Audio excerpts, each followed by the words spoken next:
brought so many wonderful dimensions to my life.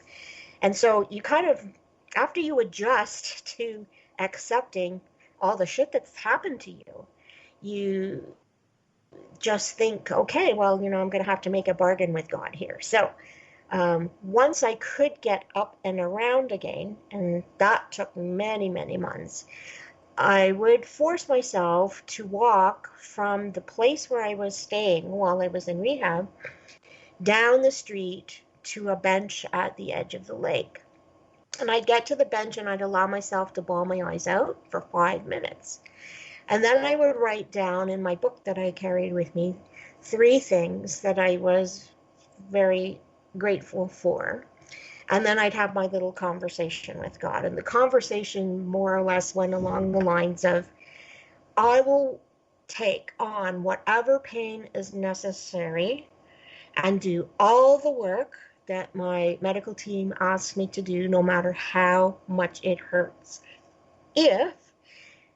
If you just let me get enough cognition back to be able to do my work in some form. I already had to accept I would never be going back to the person I was prior to the accident. But after the accident, I had lost 90% of my ability to function cognitively. And so even though when you have a serious accident like that, you don't lose what you know, but you can't access it. And so I had to rewire my brain, and that was a lot of work, cost a lot of money as well. I didn't know if it was going to work, but it did, fortunately, well enough anyway, for me to return to a different way of working, and I'm very, very happy about that. But there's lots of failures that you have to go through along the way, like very simple things, like just being able to dress yourself, for example. I had to work on putting my own pants on and fail at that every day for 1,265 days until on day 1,266, I actually got them on. Now, after that, there was no guarantee I would be able to do it, but every day I would try. And some days I would continue to fail, and then I'd end up bawling my eyes out again. And then some days I would be able to do it, and it was always a struggle. Even today, it's still a struggle. So when I go to get dressed in the morning, I do not know for certain that I'll be able to get my own pants on. But I have more successes now than failures, which is great. And then I remember the moment when I realized I could not write.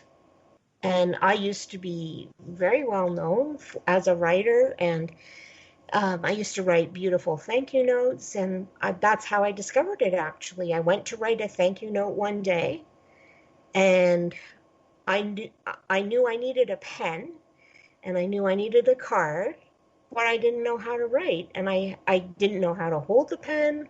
I didn't know how to make the letters. I could not connect the use of my hand to what I was thinking in my head. That was a very scary time. In the second that I made the realization, it was terrifying. But the thought I had right after that was, hey, you're going to learn how to write again as an adult. And I thought about when I was a kid and you first learn how to do cursive writing, and you have all those letters across the top of the classroom showing you the capitals and the small letters, and you start out by tracing dots. And I realized, this is going to be somewhat like calligraphy, and I had studied calligraphy as a hobby at some point as well. And over time, you just connect one dot to the next dot, and you try this and you try that, and over time, you get better at it. And now I can write again. My penmanship is crappy, but I can actually write a note now, so that's pretty good. And then a funny thing happened too, like crazy experiences like this always have their amusing moments as well. And one of those amusing moments was I I couldn't have a conversation with people because I didn't know what they were saying. I knew they were talking to me if their lips were moving, but I didn't know what they were saying, and I couldn't remember the beginning of a sentence to even come up with an answer to their questions. So, but I never forgot how to spell for some reason, and I could still type on my keyboard. So I would go to my room and I'd look up the definitions of as many words as I could remember, and I would piece together what they were asking. And then I would be able to type out a reply. And it was just like that, day after day after day for 8 years. But now I've recovered 80% of my cognition, and I'm almost as articulate as I used to be. And I can certainly read and write, so I'm very happy about that. Well, it's an extraordinary journey and story, and beyond really, it's mind-boggling, really, to imagine both where you've been and what you've overcome to get where you are. And one of the things that I feel stands out that we can all take a lesson from is that moment for you of acceptance, where you said yes to what was happening right then, the pain, the prescriptions, the rehab, the whatever you had to go through, that you found a purpose for that, but you also surrendered in acceptance to your current situation. And I think that's the thing that any of us can do, no matter how dire or extreme our situations, because not everybody's been through a hurricane and not everybody's been through, a life-threatening motor vehicle accident. But that capacity to say, accept and give me whatever you've got because I need to do this. Would you say that was the overriding thing that kept you going, that turned you into the person that you are today, even more powerful and making a greater contribution than you had before? I would agree with that, Christine. Surrender is not weakness. There is power in surrender, and bravery is a habit. So I would say to anyone, regardless of what happens to you, there is always something you can do. So if you have a business dream and you're willing to do the work, it doesn't matter what obstacles are ahead of you. We can find a way around them so that you can live your dream. That is the most important thing. And it seems like you've been able to do that first before all of this happened to you, and using this experience. How would you tell your readers our listeners and your readers, how you use this experience to be who you are today? I think this experience or any experience that's challenging shows you that you never really know how strong you are or how strong you can be until being strong is the only choice you have. But no one can take anything from you unless you let them. So how you choose to respond is always in your control.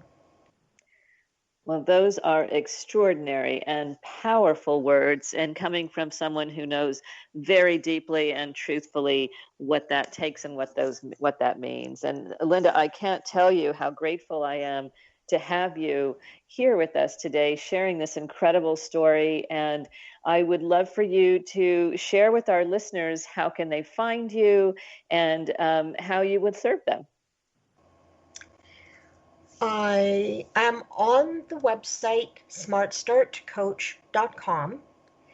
And on that website, if you go to our program, which is called the Smart Start Philanthropy Program, then you can find a way to apply to get corporate sponsorship for your business dream.